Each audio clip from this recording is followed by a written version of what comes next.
नाम की एक नगरी थी। उसमें राजा रूपसेन राज करता था। उसके पास चिंतामणि नाम का एक तोता था। एक दिन राजा ने उससे पूछा, हमारा ब्याह किसके साथ होगा? तोते ने कहा, मगध देश के राजा की बेटी चंद्रावती के साथ होगा। राजा ने ज्योतिषी को बुलाकर पूछा तो उसने भी यही कहा। उधर मगध देश की राजकन्या के पास एक मैना थी। उसका नाम था मदन मंजरी। एक दिन राजकन्या ने उससे पूछा कि मेरा विवाह किसके साथ होगा, तो उसने कह दिया कि भोगवती नगर के राजा रूपसेन के साथ। इसके बाद दोनों को विवाह हो गया। रानी के साथ उसकी मैना भी आ गई। राजा रानी ने तोता मैना का ब्याह करके उन्हें एक पिंजरे में रख दिया। एक दिन की बात की तोता मैना में बहस हो गई। मैना ने कहा, आदमी बड़ा पापी, दगाबाज और अधर्मी होता है। तोते ने कहा, स्त्री झूठी, लालची और हत्यारी होती है। दोनों का झगड़ा बढ़ गया तो राजा ने कहा, क्या बात है, तुम आपस में लड़ते क्यों हो? मैना ने कहा, महाराज, मर्द बड़े बुरे होते हैं। इसके बाद मैना ने एक कहानी सुनाई। इलापुर नगर में महाधन नाम का एक सेठ रहता था। विवाह के बहुत दिनों के बाद उसके घर एक लड़का पैदा हुआ। सेठ ने उसका बड़ी अच्छी तरह से लालन पालन किया, पर लड़का बड़ा होकर जुआ खेलने लगा। इस बीच सेठ मर गया। लड़के ने अपना सारा धन जुए में खो दिया। जब पास में कुछ न बचा तो वह नगर छोड़कर चंद्रपुरी नामक नगरी में जा पहुंचा। वहां हेमगुप्त नाम का साहूकार रहता था। उसके पास जाकर उसने अपने पिता का परिचय दिया और कहा कि मैं जहाज लेकर सौदागरी करने गया था। माल बेचा, धन कमाया, लेकिन लौटते में समुद्र में ऐसा तूफान आया कि जहाज डूब गया और मैं जैसे तैसे बचकर यहाँ आ गया।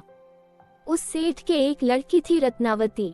सेठ को बड़ी खुशी हुई कि घर बैठे इतना अच्छा लड़का मिल गया। उसने उस लड़के को अपने घर में रख लिया और कुछ दिन बाद अपनी लड़की से उसका ब्याह कर दिया। दोनों वहीं रहने लगे। अंत में एक दिन वहां से विदा हुए।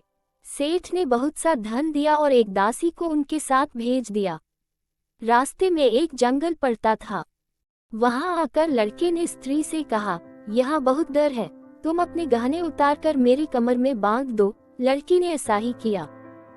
इसके बाद लड़के ने कहारों को धन देकर डोले को वापस करा दिया और दासी को मारकर कुएं में डाल दिया। फिर स्त्री को भी कुएं में पटक कर आगे बढ़ गया। स्त्री रोने लगी। एक मुसाफिर उधर जा रहा था। जंगल में रोने की आवाज सुनकर वह वहां आया, उसे कुएं से निकालकर उसके घर पहुंचा दिया। स्त्री ने घर जाकर माँ बाप से कह दिया कि रास्ते में चोरों ने हमारे गहने छीन लिए और दासी को मारकर मुझे कुएं में धकेलकर भाग गए। बाप ने उसे ढाढ़स बंधाया और कहा कि तू चिंता मत कर, तेरा स्वामी जीवित होगा और किसी दिन आ जाएगा। उधर वह लड़का जेवर लेकर शहर पहुंचा।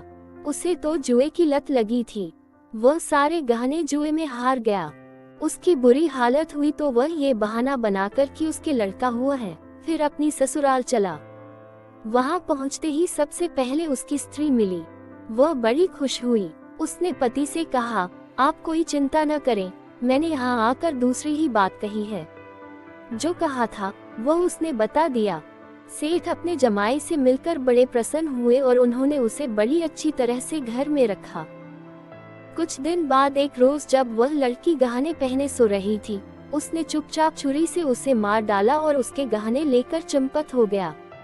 मैना बोली, महाराज, ये सब मैंने अपनी आंखों से देखा। ऐसा पापी होता है आदमी। राजा ने तोते से कहा, अब तुम बताओ कि स्त्री क्यों बुरी होती है। इस पर तोते ने ये कहानी सुनाई। कंचनपुर में सागरदत्त नाम का एक सेठ रहता था। उसके श्रीदत्त नाम का एक लड़का था। वहां से कुछ दूर पर एक और नगर था, श्री विजयपुर। उसमें सोमदत्त नाम का सेठ रहता था। उसके एक लड़की थी, वह श्रीदत्त को ब्याही थी। ब्याह के बाद श्रीदत्त व्यापार करने परदेश चला गया। 12 बरस हो गए और वह न आया तो जयश्री व्याकुल होने लगी। एक दिन वह अपनी अटारी पर खड़ी थी कि एक आदमी उसे दिखाई दिया। उसे देखते ही वह उस पर मोहित हो गई। उसने उसे अपनी सखी के घर बुलवा लिया। रात होते ही वह उस सखी के घर चली जाती और रात भर वहां रहकर दिन निकलने से पहले ही लौट आती। इस तरह बहुत दिन बीत गए। इस बीच एक दिन उसका पति परदेश से लौट आया। स्त्री बड़ी दुखी हुई, अब वह क्या करे।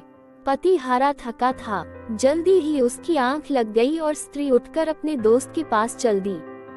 रास्ते में एक चोर खड़ा था।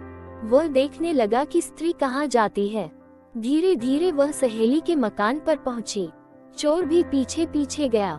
संयोग से उस आदमी को सांप ने काट लिया था और वह मरा पड़ा था। स्त्री ने समझा सो रहा है। वहीं आंगन में पीपल का एक पेड़ था जिस पर एक पिशाच बैठा ये लीला देख रहा था। उसने उस आदमी के शरीर में प्रवेश करके उस स्त्री की नाक काट ली और फिर उस आदमी की देह से निकलकर पेड़ पर जा बैठा। स्त्री रोती हुई अपनी सहेली के पास गई। सहेली ने कहा कि तुम अपने पति के पास जाओ और वहां बैठकर रोने लगो। कोई पूछे तो कह देना कि पति ने नाक काट ली है। उसने ऐसा ही किया। उसका रोना सुनकर लोग इकट्ठे हो गए। आदमी जाग उठा। उसे सारा हाल मालूम हुआ तो वह बड़ा दुखी हुआ। लड़की के बाप ने कोतवाल को खबर दे दी। कोतवाल उन सबको राजा के पास ले गया। लड़की की हालत देखकर राजा को बड़ा गुस्सा आया। उसने कहा, इस आदमी को सूली पर लटका दो। वह चोर वहां खड़ा था। जब उसने देखा कि एक बेकसूर आदमी को सूली पर लटकाया जा रहा है तो उसने राजा के सामने जाकर सब हाल सच सच बता दिया। बोला, अगर मेरी बात का विश्वास न हो तो जाकर देख लीजिए, उस आदमी के मुंह में स्त्री की नाक है। राजा ने दिखवाया तो बात सच निकली। इतना कहकर तोता बोला, हे राजा, स्त्रियां ऐसी होती हैं। राजा ने उस स्त्री का सिर मुड़वाकर गधे पर चढ़ाकर नगर में घुमवाया और शहर से बाहर छुड़वा दिया। ये कहानी सुनाकर बेताल बोला, राजा बताओ कि दोनों में ज्यादा पापी कौन है।